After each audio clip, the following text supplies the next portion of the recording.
How have you been, man? Since last time we did one of these pods, I think was it after your last win, or was it before you fought? I think our last one was me, Cam, and Hawaii at state, and we were supposed to do the one after my fight, but just busy schedule. Right. Yeah. Just stuff happens. How have you been though? Like how's training been going for this camp coming up for this Friday? It's been going pretty good. Few rough weeks, feel great weeks, but you got to go through a valley to get to climb a mountain. Yeah. So you feel like same road. Has the training been necessarily like? Do you feel like for your first MMA fight that you've turned it up a little bit, or do you think it's just been kind of been the same old training that you've been doing because you train pretty hard as it is, and I'm just trying to see if you think you've had to like up the work level for for the fight coming up. I definitely feel like I have. Well, I definitely have. I've done more rounds, more intense rounds. Been traveling more to go like other places like hard wrestling, hard striking, hard jiu-jitsu. Been trying to push the pace more. Most Right. definitely, I've been trying. So your last fight, it was at 145, which there's a whole story to that. We don't have to go into it if you don't want to. But your last fight was at 145, and this fight's at 135. Mm-hmm. Guy's probably going to be a little bit smaller than your last opponent, but you did pretty good in your last right. You did pretty good against your last opponent. What do you think you can take from your last fight going into this next one to use against this current opponent you're about to have? Use space, control the tempo of the round, win leg kicks, pretty basic stuff. Stay aggressive, but not too aggressive to tire out. Just be smart. Right. And I like that game plan as well. Like, that's kind of how you fight in general, too. Like, all your kickboxings have kind of been in that type of style. If you were to try to, like, put into words your kickboxing style, how would you put that? Like, Izzy likes to, like, keep distance and, like, pick his opponents apart. But then there's a guy, like, Justin Gaethje kind of has, he wrestled, but he kind of has a kickboxing style where he likes to keep high pressure, lots of leg kicks. Like, how would you describe your style in words? I'd like to say I'm a counter fighter. People tell me, like, yo, you're a great volume fighter. I just feel like I can't do, like, volume like that. There's times where I do get in, like, my little rhythm, and I can throw, like, a great, like, 10-punch combination and keep going. But I feel like I'm a great counter fighter. That's probably, like, where I am the best. And then I could, like, earn. I feel like I'm pretty decent at, like, every aspect of it, which makes me, like, a decent fighter, I guess you can say. But countering's like, probably where I'm the best. I like that. I mean, we just saw what Sugar Sean did to Aljo. That one of the best counter fighters in the game right now. For sure. So you're fighting Michael Fairhurst. What have you heard / seen about the guy so far? So I know he's a purple belt in Brazilian Jiu-Jitsu. I believe he has more fights than me. I know he has an MMA fight. I think he lost that, but I'm not too sure about him. I haven't done a bunch of research. Like, I found his Instagram, go through it like twice. I wasn't too concerned about it. I saw some fights on YouTube, but I didn't really pay attention to those. So it's like, I know he's the guy that goes to the tournament. I guess I've heard he like full guards. He has a pretty good guard. A few leg entries, but that's pretty much it. When it comes to that, like, what do you feel like you can implement against a guy that likes to do that type of stuff, like likes to play guard? Like, without giving away too much of your game plan, like, what would you say, like, your prediction of how Friday's going to go? I say we're going to stand up until I take it to the ground, or I initiate in him going down or whatever. So, like, I guess like one of the, like a GSP fight, so it's like we're standing until we're on the ground. But, yeah, that's pretty much it. It's like stand to a combination, try to pick them apart. once you get on the ground, either like fill him out as much as possible. I don't want to just jump right in because I don't know how well his jiu-jitsu is, but fill him out for sure, and then go from there. I like that. Do you get too much into the film study, like when it comes to like studying your opponent, or do you just feel like as long as you can get to your game plan, everything is going to work well, no matter who it is? Okay, so about that. So it's like I try to get into my opponent, and so the thing is I don't want to get into my head too much. So I've been trying to stay like away from it. So like 2 weeks ago, I around then I was like I was looking into it, but then I felt like I started to get into my head a little bit. So I'm like, all right, I'm gonna tell everyone about this. Let them tell me what they see in him, and then go from there. But it's like I don't want to like I don't know get in my head about like watching like oh he subbed this guy because I know a lot of people who do that, and it's like they're going intimidated like. I don't know. It's like, say, I know some people fight people that are like worse than you, if that makes any sense. Right. It's like you thinking like, well, he knocked this guy out, but at the same time, you could be the one to knock that guy out too. Right. If that makes any sense. Yeah, I agree with you on that. Like a lot of fighters, and some I've done it to myself before I fight people. I'll go and watch their film, and I'll make them bigger than they are, if that makes sense. Yeah. Like what you see on. What were you saying? Like at the same time, I try to make it seem like I don't want to just go in there big head like, oh, I'm better than him at this, and that. It's like, okay, I'm better than him at this, but hypothetically, if he's better than me at this, if he punches harder than me, if he's faster than me, what will I do? That's how I try to think of it. And I think that's a good mentality to go about it. Like you're not underestimating the guy at all, but you still have the confidence that you're gonna win the fight. You know what I mean? Mm-hmm. First, you've had 5 kickboxing fights, right?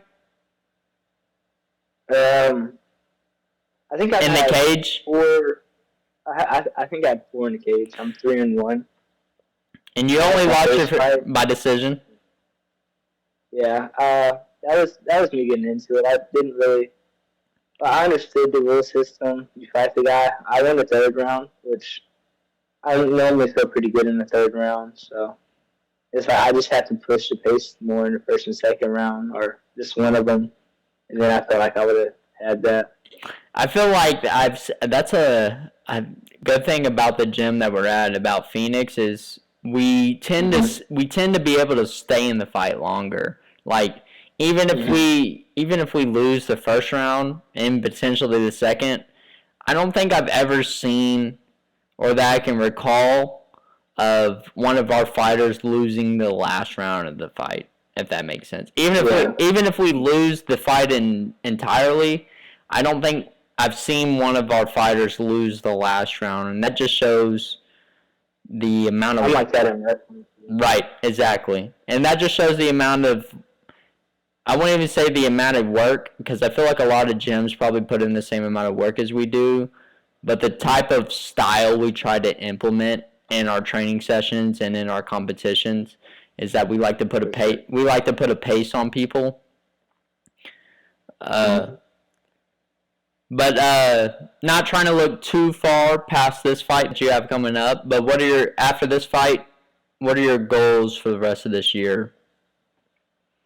I know there's the ADCC coming up in Orlando. I wanted to do that.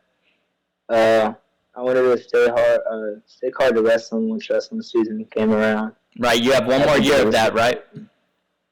Yeah, one more year of high school wrestling. I plan on wrestling in college. Probably go NAIA so I can fight while in college.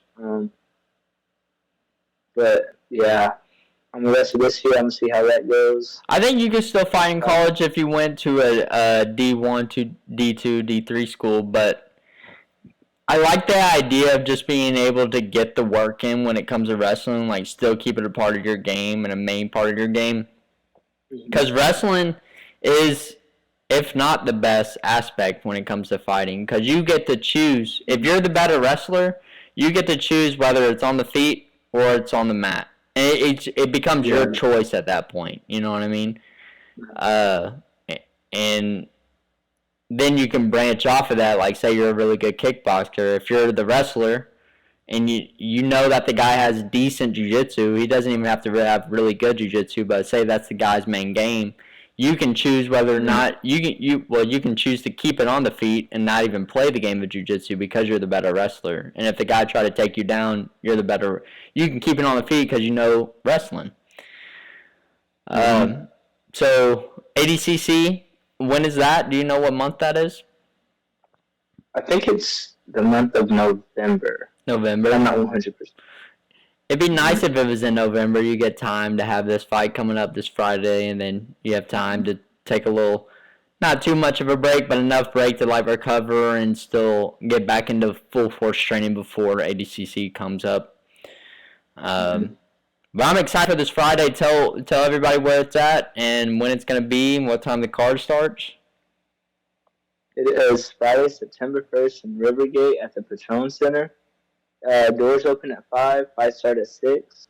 I'm not sure where I am on the card yet. I'll probably figure that out either tomorrow or we'll figure it out Friday. Heck yeah. How's the weight going? So 2 days ago, yesterday I woke up 135.5, feeling good, ate a little bit. Woke up this morning at 138 for my first period. Then for my first period, I went up to the wrestling room, which was weight training, and then I cut a little bit of weight. So I got to 136.6. Ate before I went to the gym, got to 140. And then after the gym, I was at 136.8. So pretty good on weight, just chilling. I love hearing that. And I'm kind of the same way when it comes to, like, getting close to weigh-ins. Like, when it comes to weigh-ins, like, the day before, and I feel like we're both the same way, we're not, like, super over the amount. We're not, like, 5. What's up? I don't fight that high over my weight, so it's like I got the privilege of doing that. Right. And it's like I can't gain too much weight over 135. Like I don't walk around that much higher. So. And I think that could be the reason why we stay in the fight later than most individuals. Maybe most of the people we fight have to cut a certain amount of weight, and they bottom out at a certain point in the fight. Like they start just being gassed, and we always are able to keep it going, like able to keep the pace going as much as we can. And I feel like part of that is because of us not cutting a big amount of weight at all. Like when I think all 3 of my fights, I probably the day before, the most I ever weighed the day before was 5 pounds, 4 pounds. And that's not bad at all. If you only have to cut that for the weight, then your cardio is not going to be that much affected. Neither is your chin. So yeah, I think that plays a big part in why we're able to stay in fights longer. And I like hearing that from you. Like hearing that you're not even 5 pounds away from the weight limit. It's not going to be a crazy weight cut that we have to do, and you're going to be able to do whatever you choose to do when Friday night comes. I'm excited. I'm excited as I can be. We got you and Brandon Valentine on the card, and then we got Jamie Lloyd, a person I fought as the main event. It's gonna be a great night of fights, and I cannot wait. Explain to me what you got going on in the background right now. Let me see. You got your little bar glasses and everything. It's that little bar section that we have downstairs. I like it. Like last time I know I was upstairs and we had this little computer area, and my mom threw away that. So I had to get my sister's ring light, and I came downstairs. Hey, my mom said that's it, all the stuff up. And I was like, this would be nice right here. Yeah, it looks nice, dude. I like the little setup. We got the little shot glasses. We ain't even 21 yet, and we hanging out at the bar, man. I love it. Like I said, I can't wait for Friday night. I can't wait to see you show out, you and Brandon. It's going to be a great night. I wish Anne-Marie could have had her fight stay on, but the fight game is the fight game, and stuff happens. So y'all are going to right. Y'all are going to show out, and I cannot wait. I appreciate you being on here, and I appreciate everybody that watches this. Y'all have a good Thank you for night. having me. Exactly, no problem, man. And we'll see y'all at the fights Friday.